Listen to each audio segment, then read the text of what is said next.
मैं मोस्टली अपना दिन क्लैरिटी कॉल्स और क्लाइंट्स कॉल्स में ही निकालती हूँ, लेकिन कुछ कुछ क्लैरिटी कॉल्स ना मुझे बांध के रख लेती हैं अपने साथ कि उसके बारे में मैं बहुत लंबा सोचती रहती हूँ। सोचती हूँ, इफ़ेक्ट नहीं होती हूँ, लेकिन सोचती ज़रूर हूँ।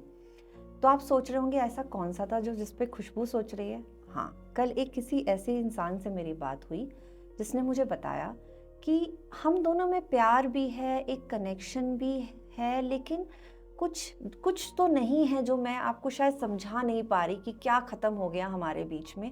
और वो जो कुछ है ना खुशबू, उस कुछ की वजह से बस अब मेरा है कि मैं इस इंसान के साथ नहीं रह पाऊँगी, क्योंकि मुझे वो मिल नहीं रहा है। तो जब ये बहुत बार उसने ये कुछ कुछ कुछ कुछ यूज़ किया, तो मैंने उसे एक शब्द दिया, जैसे मैंने उसे कहा कि क्या तुम ये कहना चाहती हो कि तुम्हारा इमोशनल कनेक्शन अपने पार्टनर के साथ ख़त्म हो गया है? क्या तुम वो फिर से वो प्यार फील नहीं करती? क्या तुम वो उसके साथ रह के वो एनर्जी फील नहीं करती? क्या तुम उसके साथ रह के वो लगाव फील नहीं करती? और तभी तुम्हारा दिमाग बार बार बार बार बार बार तुम्हारे दिमाग, तुम्हारा सर्कमस्टांसेस, तुम्हारी सिचुएशंस तुमको ये कह रही हैं कि तुम डिवोर्स ले लो। माय डियर, ऐसा हो सकता है, ऐसा आपके साथ भी हो सकता है। देखिए, इस बात का आपके number of years of marriage से कोई रिश्ता नहीं है। चाहे आप न्यूली मैरिड हैं और आपके कुछ पीरियड्स अच्छे चले गए हैं और अभी सब चीज़ें बहुत रियलिस्टिक लाइफ में आने लगी हैं, तो भी ये फेज़ आ सकता है। अगर ये बात आपकी शादी 6 साल, 10 साल, 12 साल, बच्चों के बिना, बच्चों के साथ, अगर ये सारी सिचुएशन हैं, तो भी ये फेज़ आ सकता है। लेकिन ये स्पेसिफिक चीज़ उसके साथ हो रही है कि जिसके साथ बच्चा है, उसको इमोशनली कनेक्टेड फील नहीं होता और वो डिवोर्स लेना चाहती है।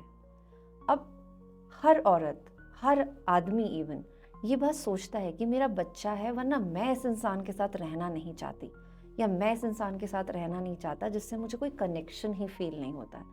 कितना सैड है ना ये बात कि दो लोग जो शादी करते हैं, शादी के सपने बुनते हैं, साथ रहने के सपने बुनते हैं, शादी में इतना इन्वेस्ट करते हैं, दो परिवारों को एक साथ लाते हैं, वो आज ये कहते हैं कि यार बेटर है हम एक दूसरे के साथ ना रहें, क्योंकि हम एक दूसरे को समझते नहीं हैं। जब समझ ही कम हो रही हो तो मान लीजिए कि आपका इमोशनल कनेक्शन लूज़ हो रखा है, लेकिन आप सिर्फ एक छत के नीचे इसके लिए हैं क्योंकि आप, बच्चा है अब आपका, और आपको अब ये रिश्ता तोड़ने के लिए, जहाँ आप 1000 बार सोचते हैं, अब आप 10,000 बार सोचेंगे या 1,00,000 बार सोचेंगे। लेकिन मैं अगर आपको ये कहूँ कि डिवोर्स तो हमेशा अवेलेबल है। इट्स लाइक आपके पास मार्केट में जैसे हर चीज़ होती है ना, फ्रेश वेजिटेबल्स अवेलेबल होती हैं, वैसे डिवोर्स तो आपके पास हमेशा से अवेलेबल है। लेकिन क्या थोड़ा पीछे जाके इस पे काम कर सकते हैं, इस इमोशनल कनेक्शन को दोबारा बिल्ड करने की कोशिश कर सकते हैं? तो समझते हैं कि फीमेल्स कब इमोशनली डिस्कनेक्टेड फील करती हैं मेल्स के साथ, और मेल्स कब फील करते हैं। फीमेल्स इमोशनली डिस्कनेक्टेड फील करती हैं तब जब उनका पति उनको टाइम नहीं देता, जब उनका पति उनको अप्रिशिएट नहीं करता, जब उनको उनके जितने एफर्ट्स वो पूरे दिन घर में, फैमिली के लिए, जॉब में लगाती हैं, उस टाइम उनको एफर्ट्स नहीं, उसको अप्रिसिएशन नहीं मिलता, तब उनको इमोशनली डिस्कनेक्शन ज़्यादा फील होता है। पैरेलली मेल्स को इमोशनली डिस्कनेक्टेड तब फील होता है जब वो हर चीज़ पे, फीमेल्स हर चीज़ पे जाके झगड़ा करेंगी, ताने मारेंगी, ब्लेम करेंगी, तुम मेरे लिए कुछ नहीं कर रहे हो ऐसा बोलेंगी, तुम मेरे लिए ये नहीं कर रहे हो ऐसा बोलेंगी, या ओवर डिमांडिंग होंगी। इन सारे केसेस में जो फीमेल्स के बताए मैंने वो मेल्स को इफ़ेक्ट करते हैं, और जो मेल्स के बताए वो फीमेल्स पे इफ़ेक्ट करते हैं। एंड ये सॉल्व हो सकते हैं। यस, ये सॉल्व हो सकते हैं। ये कोई बहुत बड़ा तामतीम नहीं है जो आप नहीं कर सकते। सिर्फ सिंपली आपको करना क्या है? करना ये है कि पेशेंसली, जो आपके सेल्फ डेवलपमेंट का पार्ट है, जो आपके सेल्फ अवेयरनेस का पार्ट है, उसको बिल्ड करके सिर्फ दूसरे की वो बात समझिए जो उसके लिए इम्पॉर्टेंट है, और अपनी वो बात समझाइए जो आपके लिए इम्पॉर्टेंट है। और यहाँ पे मुद्दा आता है कि एक अच्छा कम्युनिकेशन आप अपने पार्टनर के साथ बिल्ड कीजिए। देखिए, मैं कई वीडियोस में लव लैंग्वेजेस के बारे में बात कर चुकी हूँ, कई सारे वीडियोस में लव लैंग्वेज के बारे में बात कर चुकी हूँ। लेकिन अगर आपको वो भी नहीं पता है ना, तो एक चीज़ आपको पक्का पता होगी कि आपका हस्बैंड किस चीज़ में प्यार फील करता है, और आपको ये पता होगा कि आपकी वाइफ किस चीज़ में प्यार फील करती है।